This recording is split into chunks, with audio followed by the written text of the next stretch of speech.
Hace 3 días, mi propio hijo tocó mi puerta suplicando vivir en mi casa de $800,000.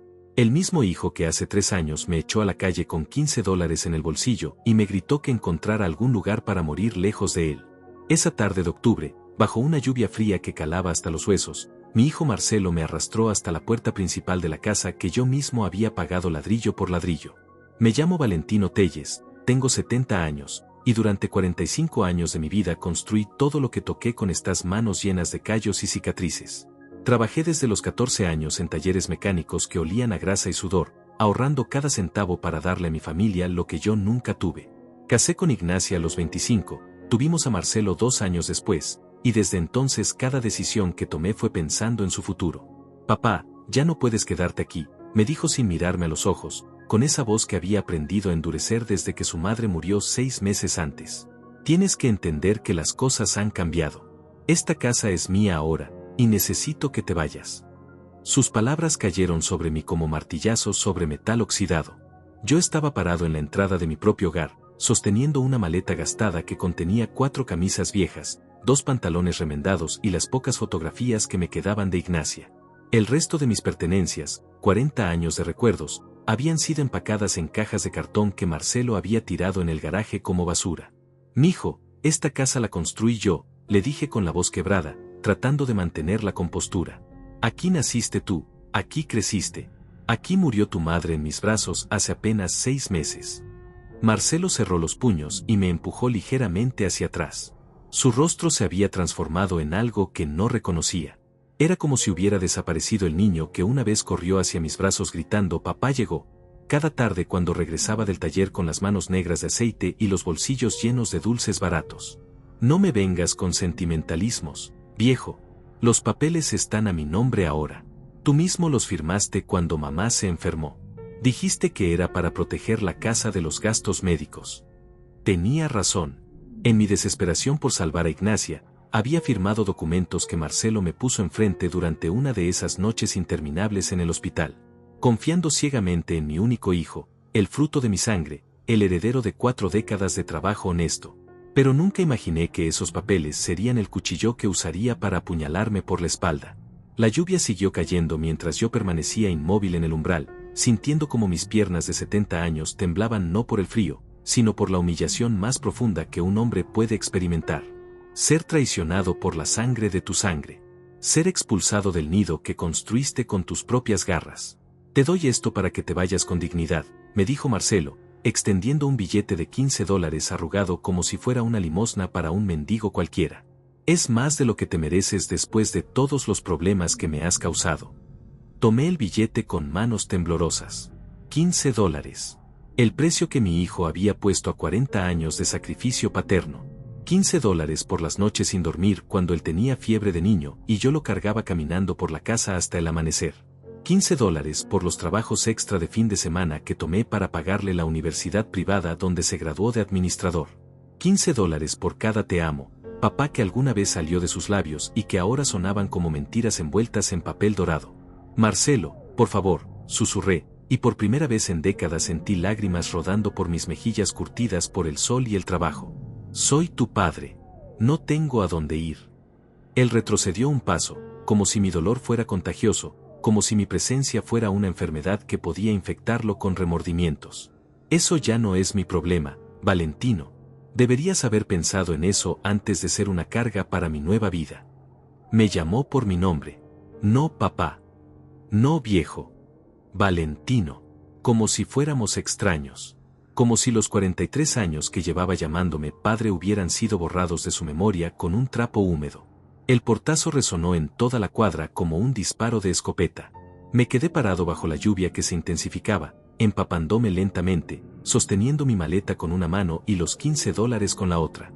Los vecinos comenzaron a asomarse por sus ventanas, y yo pude sentir sus miradas de lástima quemándome la espalda como hierros candentes sacados del fuego. Mauricia, la señora de la casa de enfrente, se acercó con un paraguas negro y me cubrió sin decir palabra. Había sido la mejor amiga de Ignacia durante 20 años, y en sus ojos arrugados pude ver la misma incredulidad y horror que yo sentía creciendo en mi pecho como una planta venenosa. Don Valentino, me susurró con voz quebrada, ¿qué demonios pasó aquí? ¿Cómo pudo Marcelo? No pude responderle. Las palabras se habían quedado atoradas en mi garganta junto con 40 años de orgullo pisoteado y dignity aplastada. Solo pude señalar hacia la puerta cerrada de la casa donde había vivido toda mi vida adulta, la casa que ahora tenía candados nuevos y un hijo que había aprendido a odiar todo lo que yo representaba. Esa primera noche la pasé sentado en un banco del parque municipal, usando mi maleta como almohada y mi abrigo como manta. Los $15 se sentían pesados en mi bolsillo trasero, no por su valor monetario, sino por la traición y el desprecio que representaban. A mis 70 años, había tocado fondo de una manera que jamás, ni en mis peores pesadillas, imaginé posible. El frío me calaba hasta los huesos. Mi estómago gruñía de hambre. Mis articulaciones protestaban contra el banco de madera húmeda. Pero lo que más me dolía era el eco de esa puerta cerrándose, el sonido final de una vida entera siendo cancelada por el ser humano que más amé en este mundo. Pero lo que Marcelo no sabía, lo que nunca se molestó en investigar durante su prisa por deshacerse de mí, era que su viejo padre había aprendido algunas cosas importantes en 7 décadas de vida. Y una de ellas era que los hombres como yo, templados en la fragua del trabajo y la adversidad, no nos quebramos tan fácilmente. Nos agachamos, sí, pero luego nos levantamos más fuertes.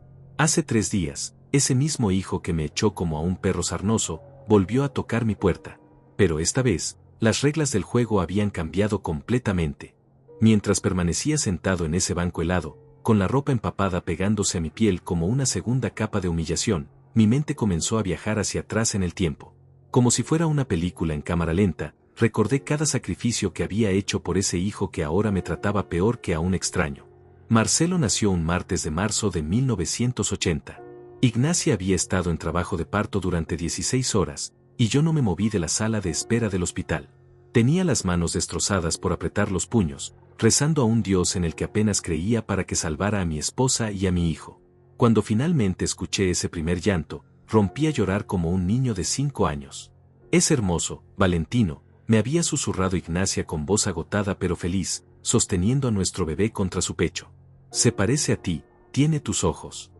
Recuerdo que prometí en silencio, ahí mismo en esa habitación de hospital que olía a desinfectante y esperanza, que ese niño nunca pasaría las necesidades que yo había pasado, que tendría todo lo que su padre jamás tuvo, que sería un hombre educado, respetado, exitoso. ¡Qué ironía tan amarga! Mi mayor éxito se había convertido en mi mayor fracaso. Durante los primeros años de Marcelo, trabajé turnos dobles en el taller mecánico de don Antonio. Llegaba a casa cuando el niño ya dormía, y salía antes de que despertara. Los fines de semana, cuando otros padres descansaban, yo reparaba carros en el patio trasero de nuestra casa para ganar dinero extra. Ignacia nunca se quejó, aunque sé que le dolía verme llegar exhausto cada noche, con las manos negras de grasa y la espalda adolorida.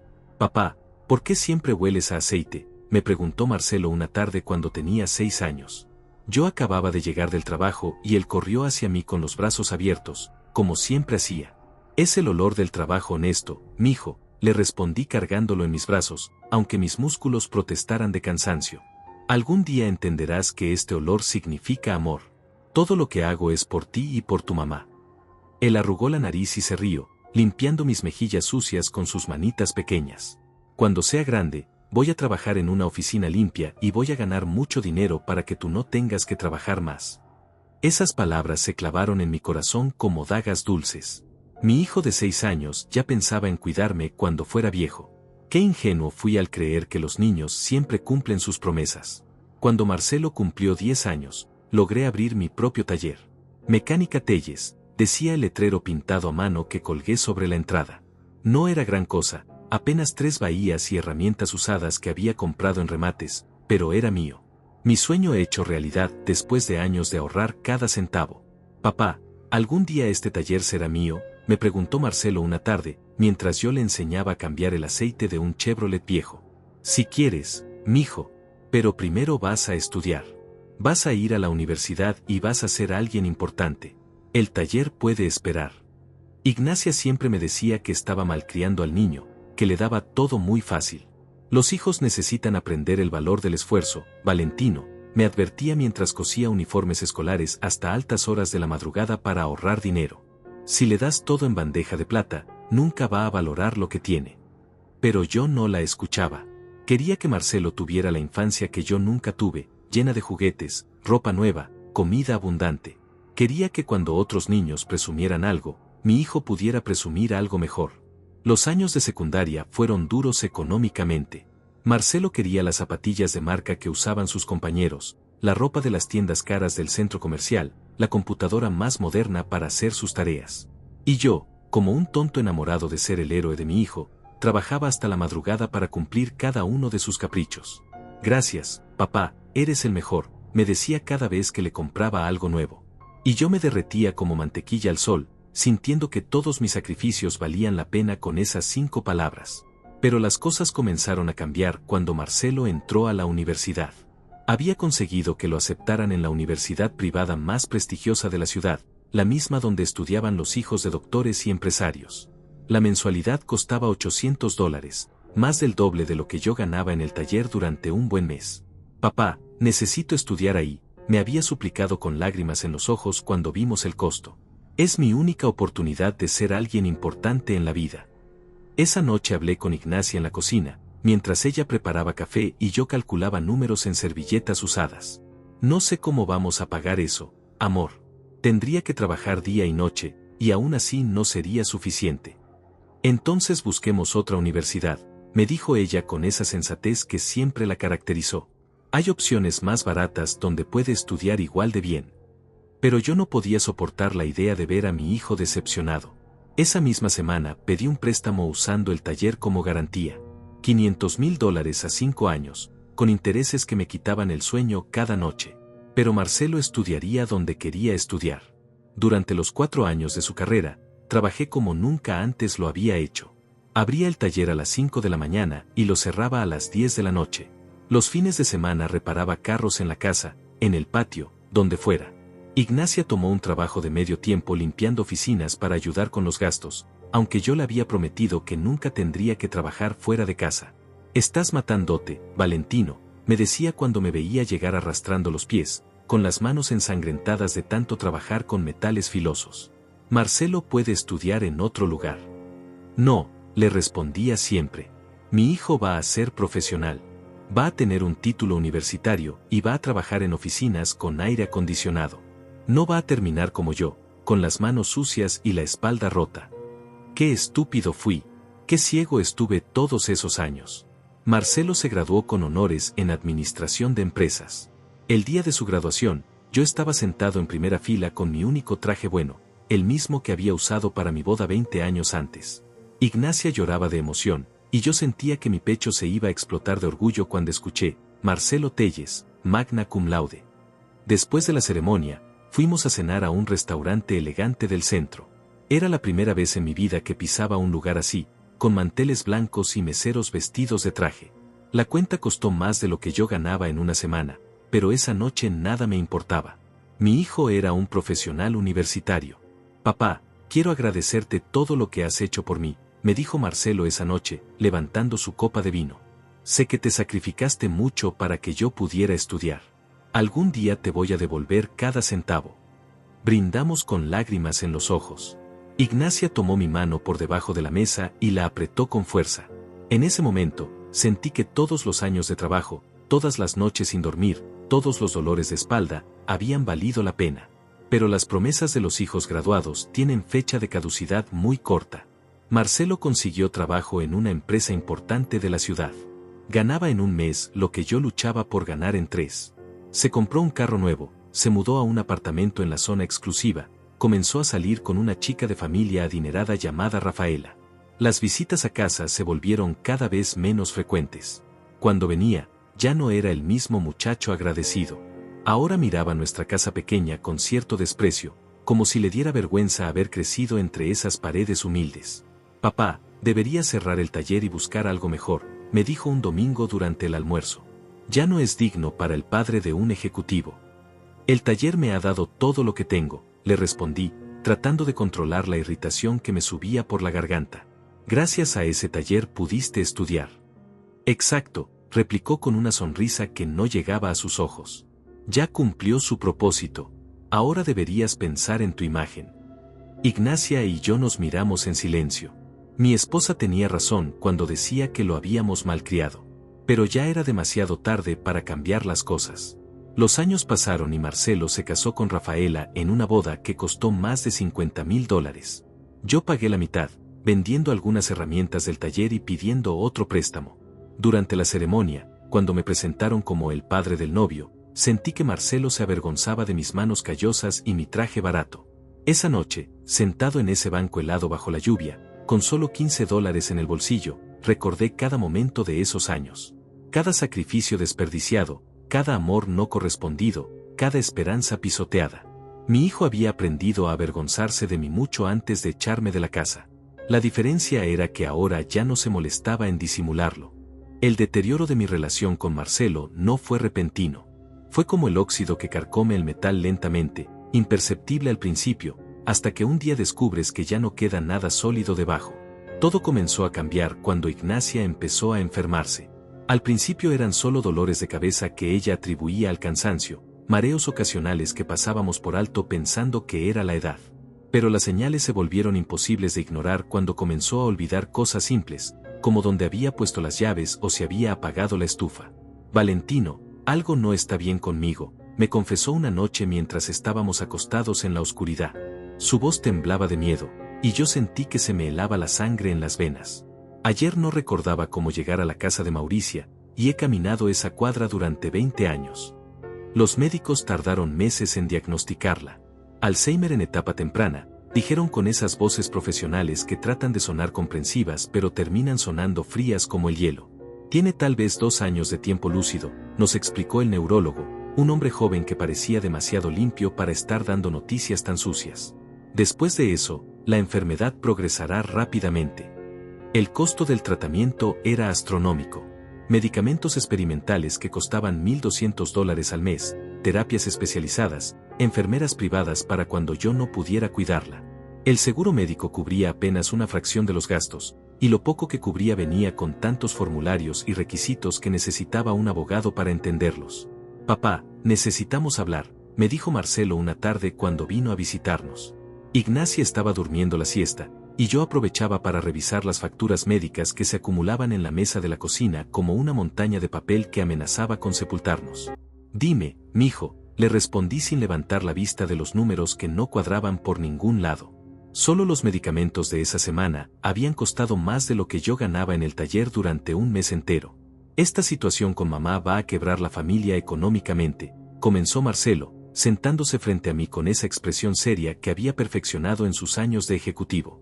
Necesitamos ser estratégicos sobre cómo manejar los gastos. ¿Estratégicos? Repetí la palabra como si fuera algo que me supiera amargo en la boca. Estamos hablando de tu madre, Marcelo, no de una inversión fallida. Precisamente por eso tenemos que ser inteligentes, insistió, sacando unos documentos de su maletín de cuero negro. He estado investigando, y existe una manera de proteger los bienes de la familia antes de que los gastos médicos nos consuman todo. Los documentos que puso sobre la mesa eran una transferencia de propiedad. Todos los bienes a nombre de Marcelo, la casa, el taller, las cuentas de ahorro, hasta el carro que yo había comprado usado 5 años antes. Todo limpiamente organizado en páginas llenas de letra pequeña y términos legales que no entendía completamente. Es solo una medida preventiva, me explicó con esa paciencia condescendiente que usan los adultos cuando le hablan a un niño pequeño. Si todo está a mi nombre, el gobierno no puede tocar nada cuando se agoten nuestros recursos para pagar el tratamiento de mamá. Es perfectamente legal. ¿Y después qué pasa?, le pregunté, sintiendo una inquietud extraña creciendo en mi estómago como una serpiente enroscándose. Después, cuando ya no necesite más tratamiento, se aclaró la garganta incómodo, todo regresa a ser tuyo. Es solo temporal, papá. Solo hasta que pase esta crisis. Ignacia apareció en la entrada de la cocina en ese momento, con el cabello despeinado y esa mirada confundida que había comenzado a ser más frecuente. ¿Valentino? ¿Quién es este señor en nuestra cocina? Se me partió el corazón en 1000 pedazos. Mi esposa de 40 años no reconocía a su propio hijo. Es Marcelo, amor, le dije suavemente, levantándome para guiarla de vuelta a la habitación. Nuestro hijo vino a visitarnos. Ah, murmuró ella con una sonrisa vacía. Qué joven tan elegante. Se parece a alguien que conocí una vez. Cuando regresé a la cocina, Marcelo tenía los ojos rojos pero la mandíbula apretada con determinación. ¿Ves por qué necesitamos hacer esto ahora?, me susurró. Antes de que empeore más. Esa noche no pude dormir. Me quedé despierto al lado de Ignacia, escuchando su respiración irregular, pensando en esos documentos que esperaban mi firma en la mesa de la cocina. Mi hijo había planteado todo de manera tan lógica, tan razonable. Proteger el patrimonio familiar era lo sensato, ¿verdad? A la mañana siguiente, firmé los papeles. Fue la decisión más estúpida de mi vida. Al principio, nada cambió visiblemente. Marcelo siguió visitándonos, seguí manejando el taller, seguí pagando los medicamentos de Ignacia con lo que ganaba día a día. Los documentos permanecieron guardados en un archivador, como bombas de tiempo cuyo tic-tac yo no podía escuchar todavía. Pero gradualmente, Marcelo comenzó a comportarse diferente.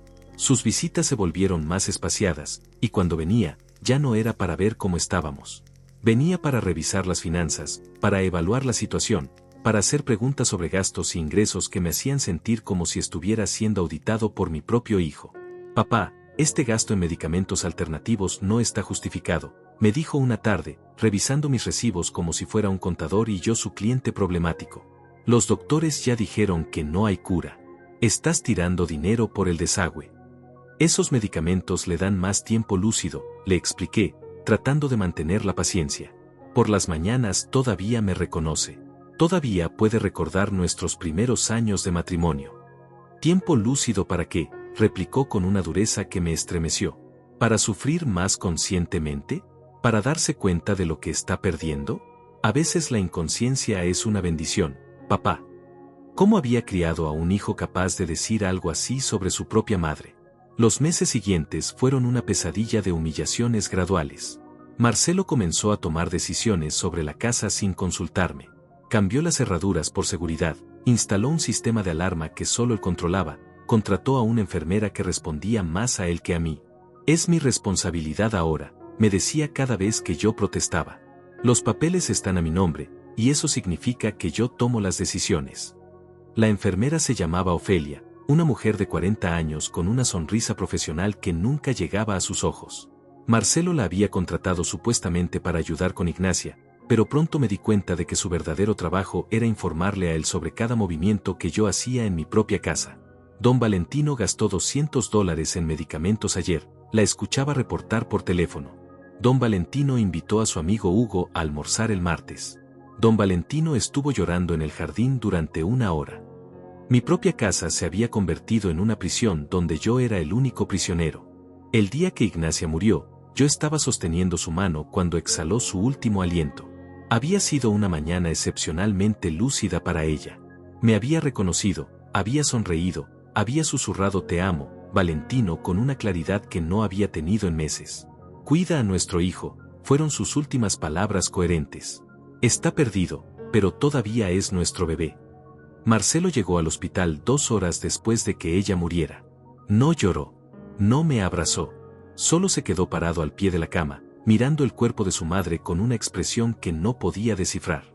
Bueno, dijo finalmente, después de varios minutos de silencio. Al menos ya no hay más gastos médicos. Esas palabras fueron como una bofetada que resonó en toda la habitación. La enfermera Ofelia bajó la mirada, incómoda. Mauricia, que había venido a despedirse de su mejor amiga, se llevó la mano a la boca con horror. ¿Cómo puedes decir eso?, le pregunté con la voz quebrada por el dolor y la incredulidad. Acabamos de perder a tu madre. Papá, tenemos que ser prácticos, me respondió con esa frialdad que había perfeccionado durante los últimos meses. Mamá ya no sufre, y nosotros podemos empezar a reconstruir nuestras vidas. Esa noche, después del funeral, después de que los últimos visitantes se fueron, después de que las flores comenzaran a marchitarse en la sala, Marcelo se sentó conmigo en la cocina para hablar del futuro. Las cosas van a cambiar ahora, papá, comenzó, sirviendo 2 tazas de café como si fuéramos 2 ejecutivos en una junta de negocios. Con mamá fuera del panorama, necesitamos reestructurar la situación familiar. ¿Reestructurar?, repetí, sintiendo que cada palabra salía de mi boca como si pesara 100 kilos. Esta casa es muy grande para una persona sola, continuó, ignorando el temblor en mi voz. El mantenimiento es costoso, los impuestos son altos, y francamente, creo que necesitas un cambio de ambiente. Algo más apropiado para tu edad. Esta es mi casa, Marcelo. Aquí nací, aquí me casé, aquí naciste tú. Era tu casa, me corrigió suavemente, pero con una firmeza que me heló la sangre. Ahora es mía.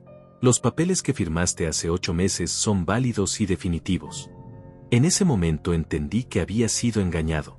Que todo el teatro de proteger el patrimonio familiar había sido una mentira elaborada para robarme todo lo que había construido en 50 años de trabajo. Mi propio hijo me había tendido una trampa, y yo había caído como el tonto más grande del mundo. ¿Qué quieres que haga?, le pregunté, sintiendo cómo se desplomaba dentro de mí el último vestigio de esperanza paternal. Quiero que encuentres un lugar apropiado para vivir, me dijo, sacando un sobre del bolsillo de su chaqueta. Esto debería ser suficiente para que te establezcas en algún lugar cómodo. Dentro del sobre había $15 arrugados. El precio de una vida entera de sacrificio paternal. Los primeros días en la calle fueron los más duros de mi vida.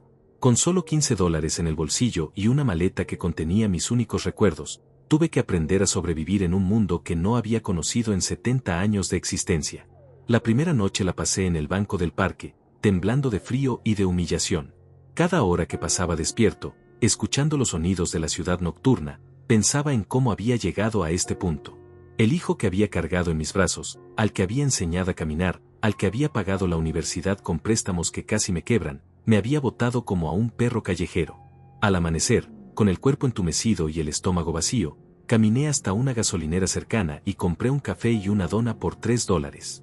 Era mi primera comida en 24 horas, y cada bocado sabía a derrota. ¿Estás bien, abuelo?, me preguntó el empleado, un muchacho de unos 20 años con tatuajes en los brazos y una mirada amable. Te ves como si hubieras pasado la noche a la intemperie. No pude responderle. ¿Cómo le explicas a un extraño que tu propio hijo te echó de casa? ¿Que el hombre que crió con amor y sacrificio te traicionó de la manera más cruel posible? Los siguientes días fueron una lucha constante por encontrar refugio. Los albergues estaban llenos, y los pocos espacios disponibles requerían documentos que yo no tenía a mano. Mi identificación estaba en la casa, junto con mis papeles importantes, mi ropa, mis herramientas, mis fotografías. Todo lo que había sido mi vida durante décadas ahora estaba bajo llave, custodiado por un hijo que me trataba como si fuera un intruso. El quinto día, hambriento y desesperado, caminé hasta mi antiguo taller. Mecánica Telles todavía decía el letrero, aunque ahora tenía un candado nuevo en la puerta. Me quedé parado frente a mi negocio, recordando los años que había pasado ahí dentro, el sudor que había derramado, los sueños que había construido con estas manos ahora temblorosas. Don Valentino, ¿qué hace aquí?, escuché una voz conocida detrás de mí. Era Hugo, mi antiguo cliente y uno de los pocos amigos verdaderos que me quedaban. Hugo era taxista, un hombre de 60 años que había sido mecánico en su juventud y siempre traía su carro a mi taller. Hugo, murmuré, sintiéndome avergonzado de que me viera en ese estado. Mi ropa estaba arrugada, mi barba sin afeitar, mis ojos seguramente mostraban el cansancio de 5 noches sin dormir bien. Hermano, ¿qué le pasó?, me preguntó acercándose con genuina preocupación. Hace días que vengo y encuentro el taller cerrado. Los vecinos me dijeron que su hijo. Mi hijo me echó de casa, le confesé, y al decir esas palabras en voz alta sentí como si me estuvieran arrancando algo vital del pecho. Todo está a su nombre ahora. La casa, el taller, todo.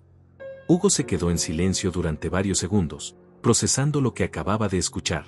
Luego puso una mano pesada en mi hombro y me miró directamente a los ojos. Venga conmigo, me dijo con esa firmeza que caracteriza a los hombres de trabajo. Usted no va a seguir durmiendo en la calle. Hugo me llevó a su casa, una construcción pequeña pero limpia en un barrio obrero. Su esposa, Mauricia, me recibió como si fuera de la familia, sin hacer preguntas incómodas, sin mirarme con lástima. Don Valentino siempre fue bueno con nosotros, le explicó Hugo a su mujer mientras ella preparaba un plato de comida caliente. Cuando no teníamos dinero para arreglar el taxi, él nos daba crédito sin cobrar intereses. Es un hombre honrado. Esa noche, por primera vez en una semana, dormí en una cama real. Pero el alivio físico no calmaba el dolor emocional que me carcomía por dentro. Me quedé despierto durante horas, mirando el techo, preguntándome cómo había criado a un hijo capaz de tanta crueldad. Durante las siguientes semanas, Hugo me ayudó a buscar trabajo. A los 70 años, con mis habilidades de mecánico pero sin herramientas propias ni lugar fijo para trabajar, las opciones eran limitadas. Finalmente conseguí trabajo de medio tiempo en un taller pequeño, ganando apenas $200 a la semana por reparaciones menores. No es mucho, me dijo el dueño, un hombre llamado Antonio que había conocido mi reputación años atrás. Pero es trabajo honesto, y puede empezar mañana.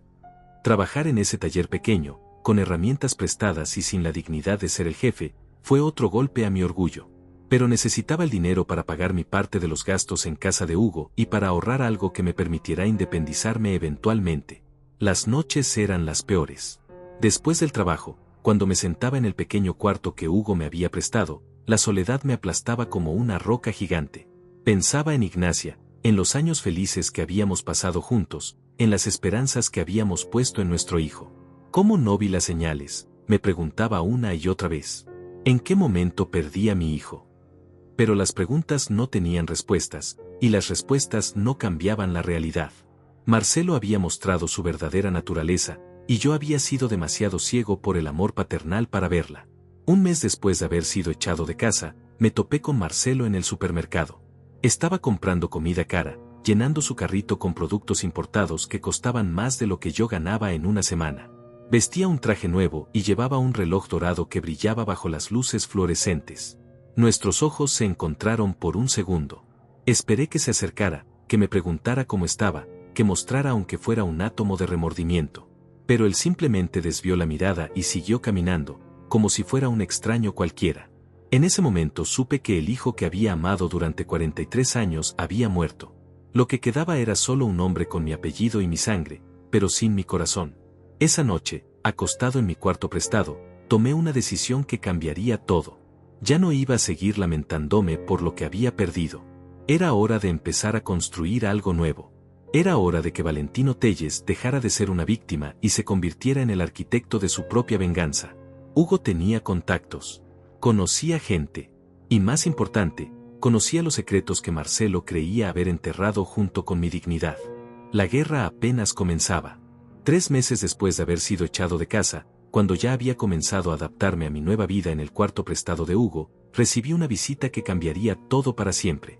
Era un martes por la tarde cuando escuché que tocaban la puerta. Hugo había salido a trabajar en su taxi, y yo estaba reparando un motor pequeño en el patio trasero para ganar algunos dólares extra. Al abrir la puerta, me encontré con un hombre elegante de unos 50 años, vestido con traje gris y portando un maletín de cuero. «¿Don Valentino Telles?», me preguntó con voz formal pero respetuosa.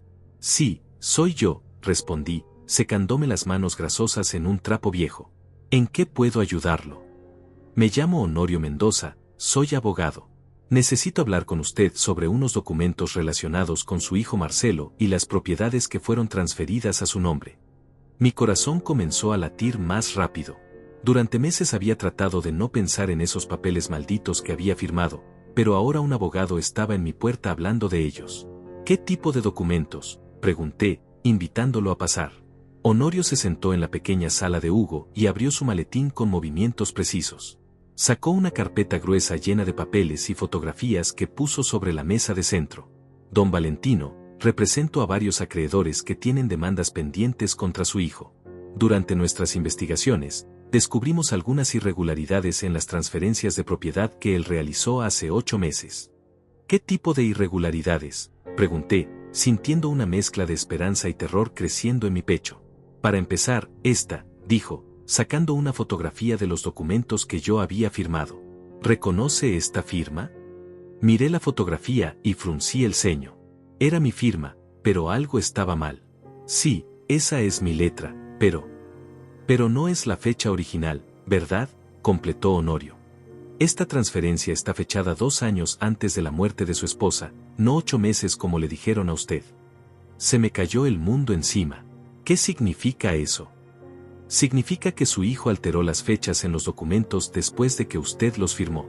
Según estos papeles modificados, usted habría transferido las propiedades cuando su esposa estaba sana, no cuando estaba enferma.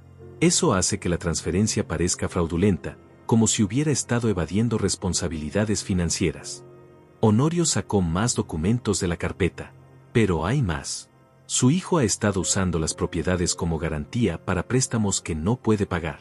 El taller, la casa, todo está hipotecado hasta el cuello». «¿Cuánto debe?», pregunté con voz temblorosa. $700,000 entre diferentes bancos y prestamistas privados. Los pagos están vencidos hace 3 meses. Me quedé en silencio, procesando la información.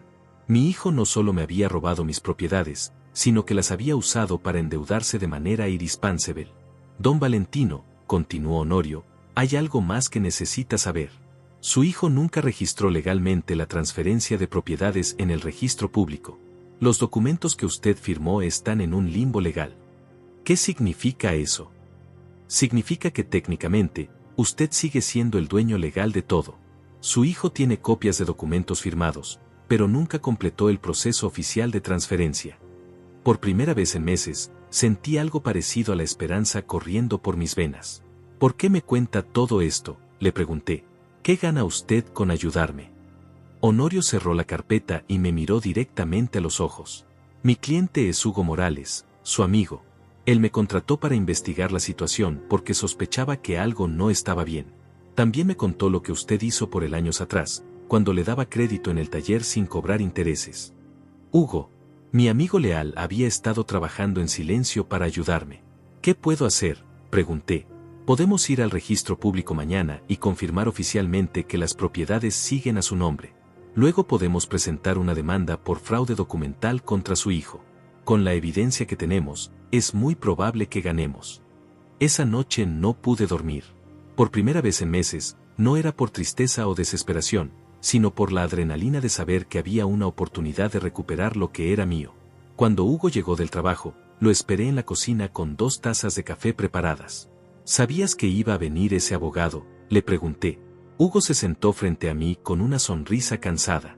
Don Valentino, usted me ayudó cuando yo no tenía nada. Mi taxi se descompuso hace 5 años, y usted me lo arregló sin cobrarme $1 porque sabía que era mi única fuente de ingresos. Un hombre como usted no se merece lo que le hizo su hijo. Hugo, no sé cómo agradecerte. No me agradezca todavía, me dijo con una expresión seria. Recuperar las propiedades es solo el principio. Su hijo va a pelear, y va a pelear sucio. ¿Está preparado para eso? Pensé en los meses de humillación, en las noches durmiendo en la calle, en la mirada de desprecio de Marcelo cuando me echó con $15. Pensé en Ignacia y en las promesas que le había hecho en su lecho de muerte. Estoy más que preparado, le respondí con una firmeza que no había sentido en mucho tiempo. Al día siguiente, Honorio y yo fuimos al registro público. Después de revisar los archivos oficiales, confirmamos lo que él había sospechado: todas las propiedades seguían legalmente a mi nombre. Su hijo cometió un error fundamental, me explicó Honorio mientras caminábamos de regreso al carro. Pensó que con tener los documentos firmados era suficiente, pero no completó el proceso legal. Probablemente asumió que usted nunca se atrevería a desafiarlo. Se equivocó, murmuré, sintiendo como la rabia y la determinación se mezclaban en mi pecho como una aleación resistente. Ahora viene la parte interesante, continuó Honorio. Vamos a notificarle a su hijo que las propiedades serán embargadas por los acreedores debido a sus deudas impagas. Cuando eso suceda, él va a descubrir que nunca fueron legalmente suyas. Era el momento de que Marcelo aprendiera que había subestimado gravemente a su viejo padre. La venganza iba a ser fría, calculada y completamente legal. Exactamente como me habían enseñado mis 70 años de vida. La semana siguiente fue como jugar ajedrez con un oponente que no sabía que ya había perdido su reina.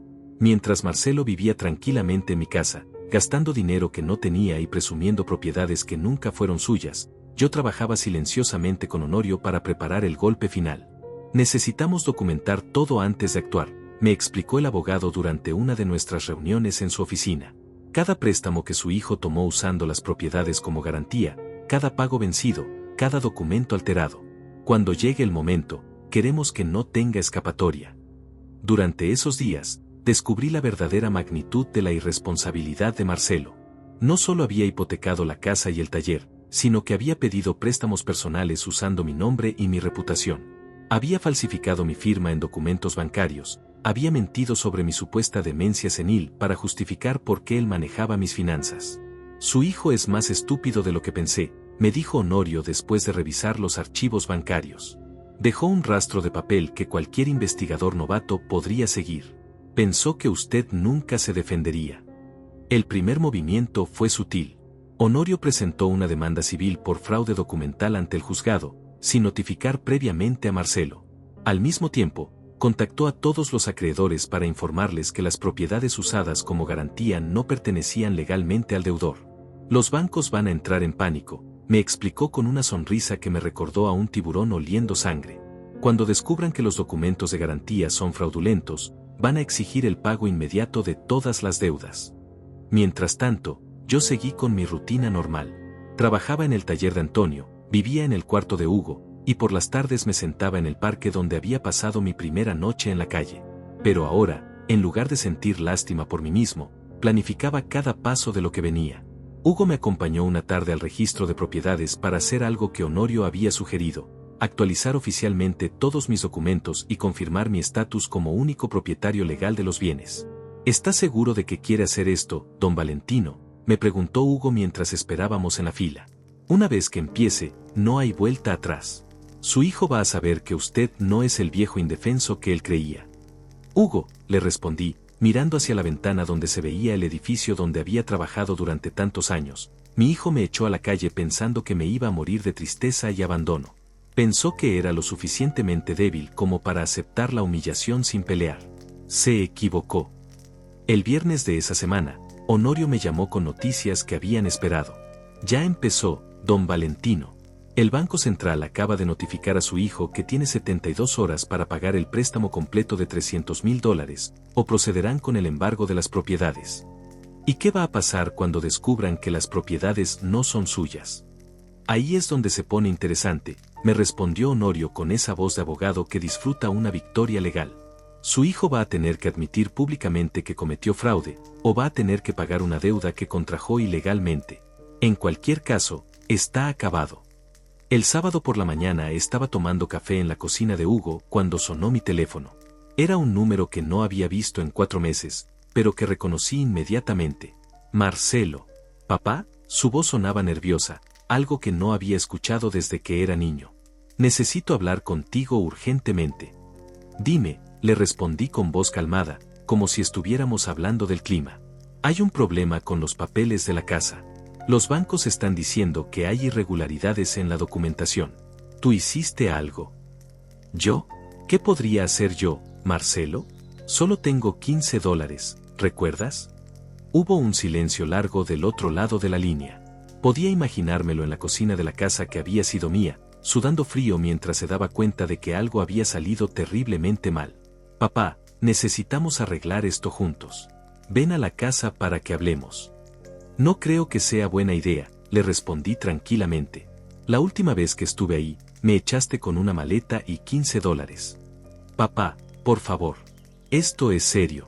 Pueden quitarme la casa. Corrígeme si me equivoco, le dije, sintiendo como cada palabra salía de mi boca como una daga afilada, pero esa casa nunca fue tuya, ¿verdad, Marcelo? Otro silencio. Más largo esta vez. ¿Qué quieres decir? Quiero decir que tal vez deberías revisar tus documentos más cuidadosamente. Y tal vez deberías preguntarte por qué un viejo de 70 años con $15 en el bolsillo no está muerto de hambre en algún callejón. Colgué el teléfono antes de que pudiera responder. Hugo, que había escuchado toda la conversación desde la sala, se acercó con una sonrisa enorme en el rostro. Don Valentino, eso fue hermoso. Esto apenas comienza, le respondí, sintiendo por primera vez en meses que tenía el control de mi propia vida. El lunes, Honorio me llamó temprano. Su hijo contrató un abogado. Van a tratar de alegar que usted sufre demencia y que los documentos que firmó no son válidos. ¿Pueden hacer eso? Pueden intentarlo, me respondió con una risa que sonaba peligrosa. Pero van a necesitar pruebas médicas, testimonios de especialistas, documentación psiquiátrica. Mientras tanto, nosotros tenemos documentos bancarios que muestran que él usó propiedades que no eran suyas como garantía. Adivina cuál argumento va a ganar. Esa tarde, mientras caminaba de regreso del trabajo, vi un carro familiar estacionado frente a la casa de Hugo. Era el BMW de Marcelo, el mismo que había comprado con dinero de préstamos fraudulentos. Mi hijo había venido a buscarme.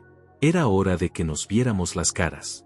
Cuando vi el BMW de Marcelo estacionado frente a la casa de Hugo, sentí que mi corazón se aceleraba, pero no de miedo, sino de una extraña satisfacción. Después de 4 meses evitándome como si fuera una enfermedad contagiosa, mi hijo había venido a buscarme. La desesperación lo había traído hasta mi puerta. Entré a la casa con pasos lentos y deliberados. Hugo estaba en la sala, claramente incómodo, sirviendo café a un Marcelo que se veía completamente diferente al hombre arrogante que me había echado a la calle.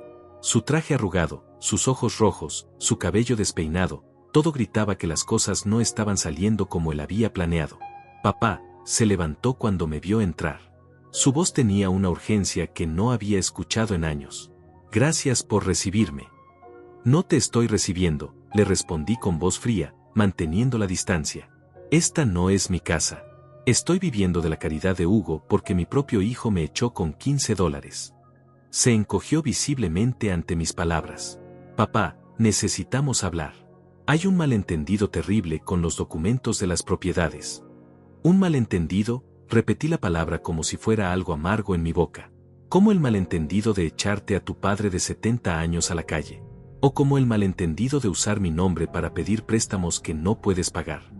Sus ojos se agrandaron con sorpresa y algo que parecía terror. ¿Cómo sabes de los préstamos? Marcelo, le dije, sentándome en el sillón frente a él como si fuéramos dos extraños negociando un trato comercial. Durante 4 meses pensaste que tu viejo padre se había desaparecido para morirse en silencio en algún rincón. Pensaste que era demasiado estúpido y demasiado débil para defenderme. Hugo discretamente se retiró a la cocina, dejándonos solos.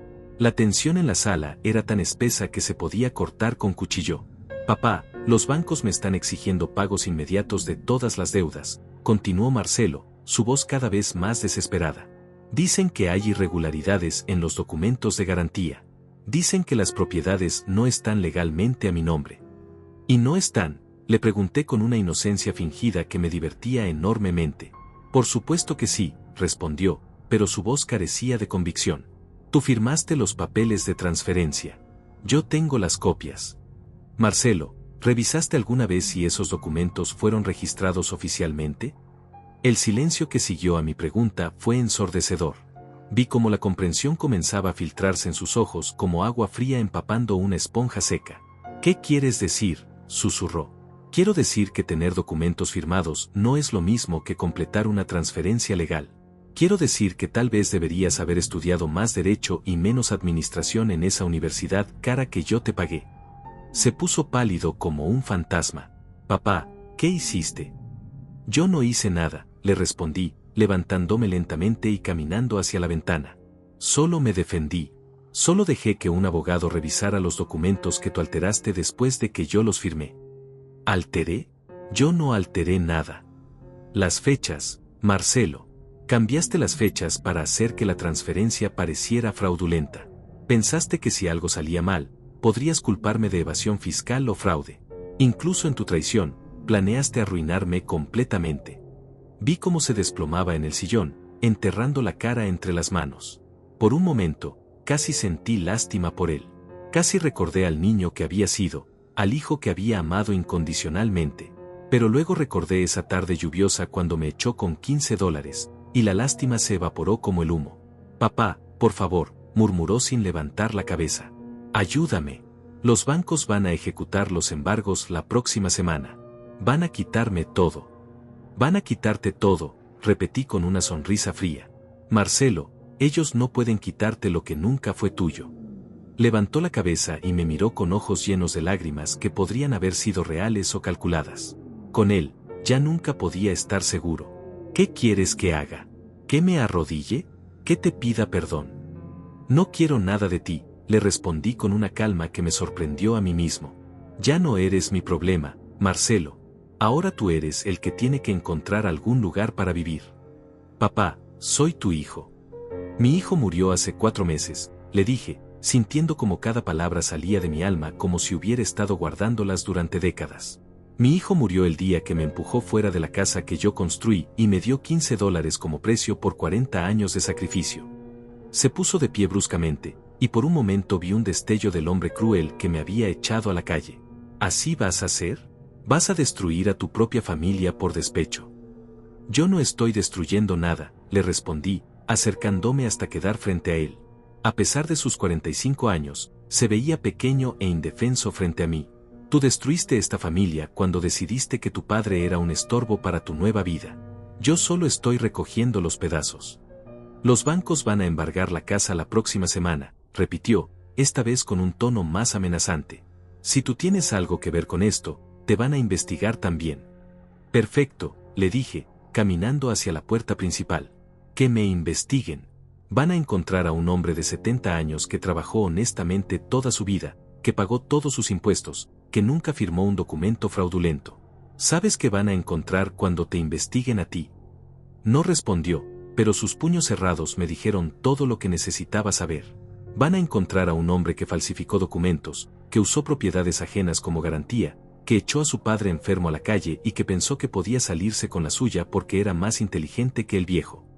Abrí la puerta y me hice a un lado, indicándole claramente que era hora de que se fuera.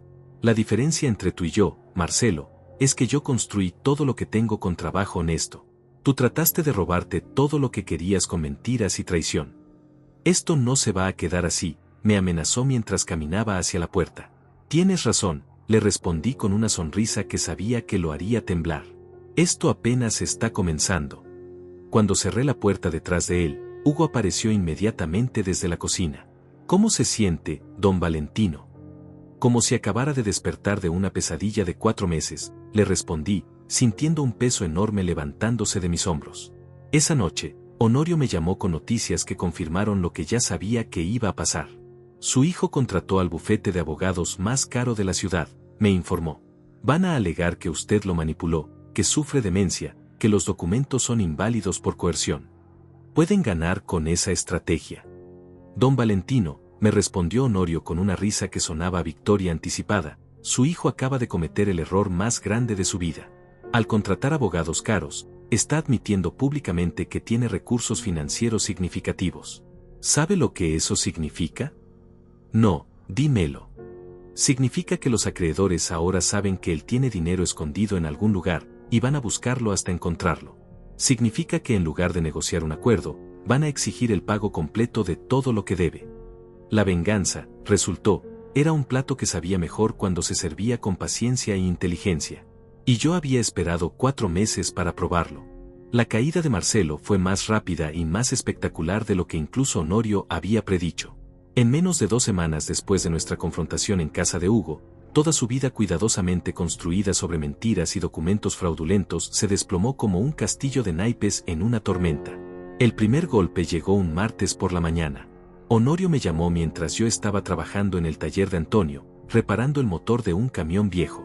Don Valentino, los bancos actuaron más rápido de lo esperado, me dijo con voz emocionada. Ejecutaron todos los embargos simultáneamente. En este momento hay oficiales judiciales en la casa y en su antiguo taller, inventariando todo para el remate. Dejé las herramientas y me senté en un banco de trabajo, sintiendo una mezcla extraña de satisfacción y tristeza. Era mi casa la que estaban embargando, mi taller el que estaban cerrando, pero ya no sentía que fueran míos. Habían sido contaminados por la traición de Marcelo. ¿Y qué pasa conmigo como propietario real?, pregunté.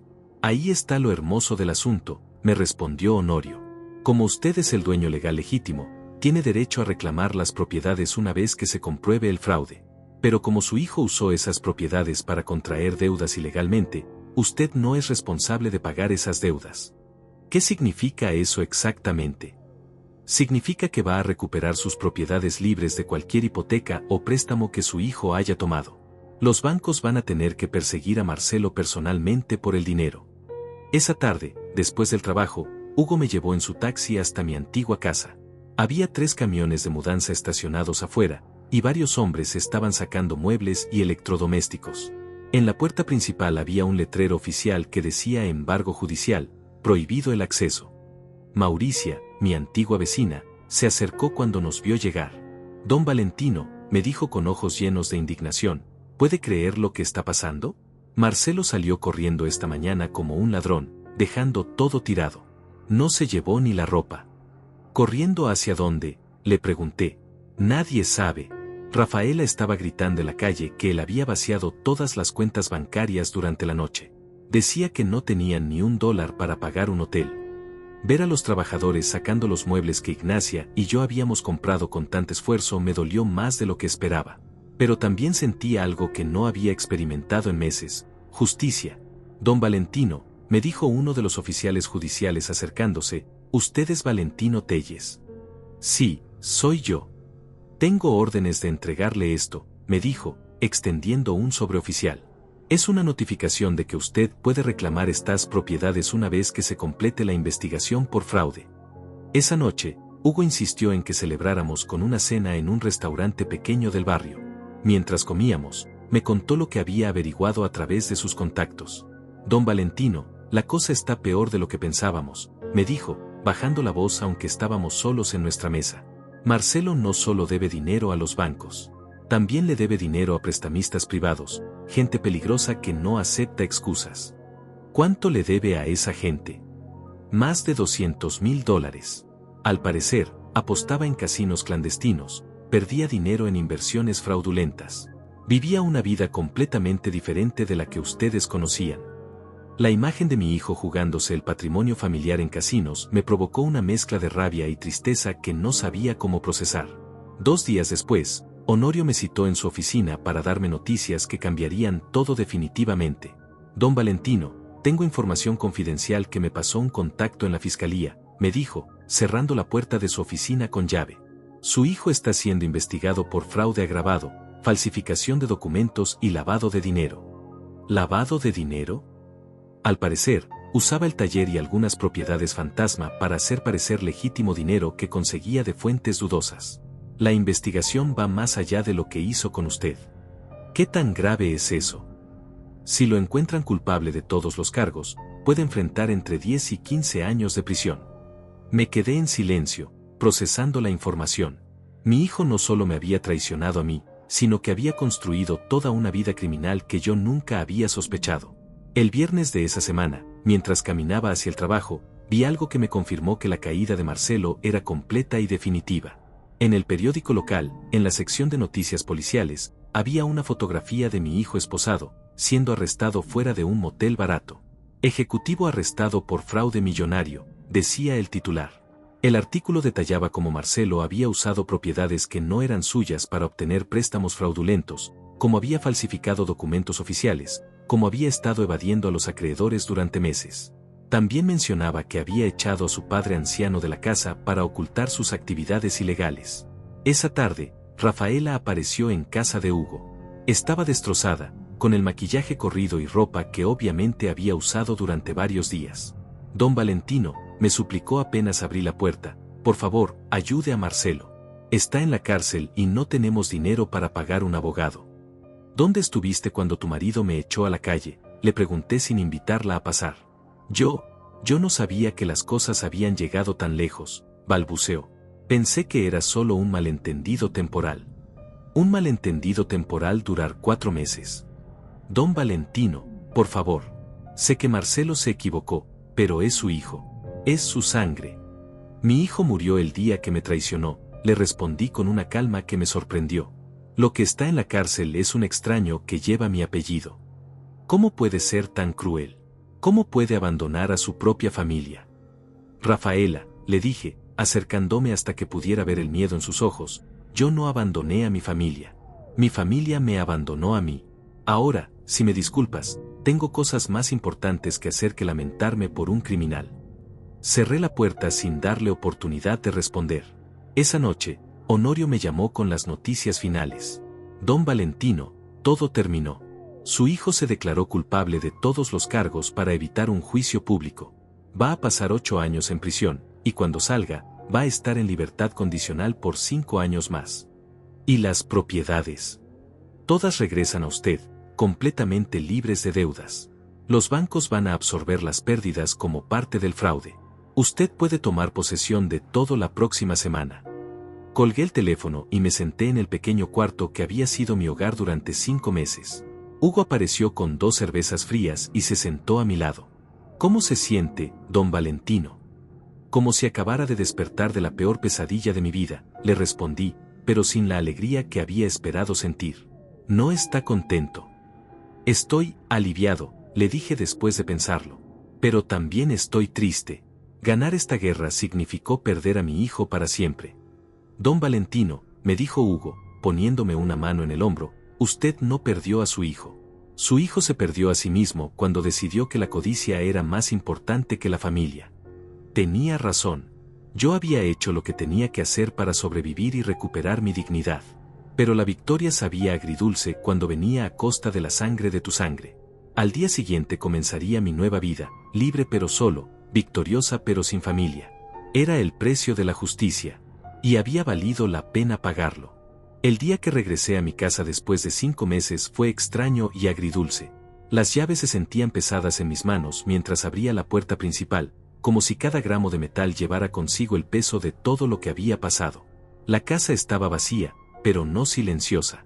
Los pisos de madera crujían bajo mis pies con sonidos familiares que me recordaban 40 años de memorias. En la sala, donde antes estaba el sofá donde Ignacia y yo solíamos ver televisión por las noches, ahora solo quedaban las marcas en la alfombra que mostraban dónde habían estado los muebles. Caminé hasta la cocina, donde la mesa que yo mismo había construido para nuestra luna de miel seguía en su lugar. Los embargadores no se la habían llevado porque era demasiado vieja y estaba demasiado rayada para tener valor comercial. Me senté en la única silla que quedaba y por primera vez en meses, lloré. No lloré por Marcelo. No lloré por la traición o por los meses en la calle. Lloré por Ignacia, porque ella no estaba ahí para ver que al final, la justicia había prevalecido. Lloré porque mi victoria se sentía vacía sin alguien con quien compartirla. Hugo llegó esa tarde con una camioneta llena de muebles básicos que había comprado con su propio dinero, a pesar de mis protestas. Don Valentino, me dijo mientras descargaba una cama nueva, usted me ayudó cuando yo no tenía nada. Ahora me toca a mí ayudarlo a usted. Hugo, ya has hecho demasiado por mí. Todavía no termino, me respondió con una sonrisa misteriosa. Tengo una sorpresa más para usted. La sorpresa llegó al día siguiente en forma de 3 hombres mayores que yo reconocí inmediatamente. Eran clientes antiguos del taller, mecánicos retirados que habían trabajado conmigo durante años. Don Valentino, me dijo Dante, el más viejo del grupo, supimos lo que pasó. Queremos que sepa que nunca creímos las mentiras que su hijo andaba contando por ahí sobre su supuesta demencia. ¿Qué mentiras? Decía que usted estaba perdiendo la memoria, que había firmado los papeles porque ya no sabía lo que hacía, me explicó Antonio, otro de mis viejos amigos. Nosotros sabíamos que eso era imposible. Un hombre que puede arreglar un motor con los ojos cerrados no pierde la cabeza tan fácilmente. Pasamos la tarde recordando los viejos tiempos, compartiendo historias de cuando el taller estaba lleno de vida y el sonido de las herramientas era música para nuestros oídos. Por primera vez en meses, me reí de verdad. Durante las siguientes semanas, comencé a reconstruir mi vida de manera lenta pero deliberada. No quería volver a abrir el taller principal, esos recuerdos estaban demasiado contaminados por la traición de Marcelo. En su lugar, convertí el garaje de la casa en un pequeño taller personal donde reparaba carros de vecinos y amigos. No necesito ganar mucho dinero, le expliqué a Hugo una tarde mientras trabajábamos juntos en su taxi. Solo necesito mantener las manos ocupadas y la mente clara. Un mes después de haber regresado a casa, recibí una carta inesperada. Era de Rafaela, escrita desde la cárcel donde había ido a visitar a Marcelo. Don Valentino, decía la carta, Marcelo quiere que sepa que se arrepiente de todo lo que hizo. Dice que entiende si usted nunca puede perdonarlo, pero quiere que sepa que ahora comprende el daño que causó. La carta siguió por 2 páginas, describiendo cómo Marcelo había perdido peso, cómo pasaba las noches sin dormir pensando en lo que había destruido, cómo finalmente entendía el valor de todo lo que yo había sacrificado por él. Esa noche, me senté en el jardín trasero donde Ignacia solía cultivar tomates, con la carta en una mano y una cerveza fría en la otra. Las estrellas brillaban intensamente, y por un momento pude imaginar que ella estaba sentada a mi lado. ¿Qué harías tú, amor?, le pregunté al viento. ¿Perdonarías a nuestro hijo? No hubo respuesta, pero tampoco la necesitaba. Ya sabía cuál era mi decisión. Al día siguiente, le escribí una carta de vuelta a Rafaela. Era corta y directa. Rafaela, dile a Marcelo que espero que use estos años en prisión para reflexionar sobre la clase de hombre que quiere ser cuando salga. Si algún día sale de allí siendo un hombre diferente, un hombre honesto que entiende el valor del trabajo y el respeto, entonces tal vez podamos hablar. Hasta entonces, que aprenda a vivir con las consecuencias de sus decisiones, tal como yo aprendí a vivir con las mías. 6 meses después, en una tarde de abril que me recordó al día en que conocí a Ignacia, estaba trabajando en el jardín cuando escuché que alguien tocaba la puerta. Era Mauricia, mi vecina de toda la vida, con una sonrisa que no había visto en su rostro desde antes de que Ignacia enfermara. Don Valentino, me dijo, tengo noticias que creo que le van a gustar. ¿Qué noticias? Mi sobrina acaba de graduarse de enfermería, y está buscando un lugar tranquilo para vivir mientras ahorra dinero para su propia casa. No tendría por casualidad un cuarto extra que pudiera alquilar. La idea de tener compañía en la casa, de escuchar pasos que no fueran los míos, de tener conversación durante las cenas, me llenó de una calidez que no había sentido en mucho tiempo. Dile que venga a conocer la casa, le respondí. Si le gusta, puede quedarse. Esa noche, mientras preparaba la cena para uno en la cocina que antes había estado llena de risas familiares, me di cuenta de algo importante. Había ganado más que una batalla legal contra mi hijo. Había recuperado mi dignidad, mi independencia, y lo más importante, mi capacidad de confiar en la bondad de la gente. Hugo había arriesgado su propio dinero para ayudarme. Honorio había trabajado por menos de lo que normalmente cobraba porque creyó en mi causa. Los vecinos me habían dado apoyo moral cuando más lo necesitaba. Había perdido un hijo, pero había ganado una comunidad. A los 72 años, estaba comenzando una nueva vida. No era la vida que había planeado cuando era joven, ni la vida que había imaginado cuando Marcelo era niño. Pero era una vida honesta, una vida digna, una vida construida sobre la base sólida de mis propios principios. Algunas noches, cuando el viento movía las cortinas de la sala y las sombras jugaban en las paredes, podía jurar que escuchaba la risa de Ignacia viniendo desde la cocina. En esos momentos, me sentía completo de una manera que no había experimentado desde su muerte. Marcelo había creído que destruirme sería fácil. Había subestimado la resistencia que se construye con 70 años de trabajo honesto, de amor verdadero, de promesas cumplidas. Había pensado que un viejo de 70 años con $15 en el bolsillo se rendiría sin pelear. Se había equivocado completamente. Los hombres como yo no se quiebran. Nos doblamos cuando es necesario, pero siempre encontramos la manera de enderezarnos nuevamente. Porque tenemos algo que el dinero no puede comprar y la traición no puede destruir, sabemos quiénes somos. Esa noche, antes de acostarme, salí al jardín trasero y planté un rosal nuevo en el lugar donde Ignacia solía cultivar sus tomates. No porque fuera optimista sobre el futuro, sino porque entendía algo fundamental sobre la vida. Siempre vale la pena plantar algo hermoso, incluso cuando no estás seguro de que vivirás para verlo florecer. Cuando las raíces crecieran lo suficientemente profundas, nada podría arrancarlo de la tierra. Igual que yo. Ellos querían enterrarme, susurré hacia las estrellas, recordando las palabras que había estado pensando durante meses. Olvidaron que yo soy raíz. Si conoces a alguien que ha pasado por una traición familiar como esta, comparte esta historia. Y si fuiste tú quien vivió algo así, quiero que sepas algo importante: nunca es demasiado tarde para recuperar tu dignidad. Nunca eres demasiado viejo para plantar nuevas raíces. Y nunca estás demasiado solo para comenzar de nuevo. La vida no termina cuando te traicionan. La vida comienza cuando decides que la traición no va a definir quién eres. Ahora es tu turno de levantar la cabeza.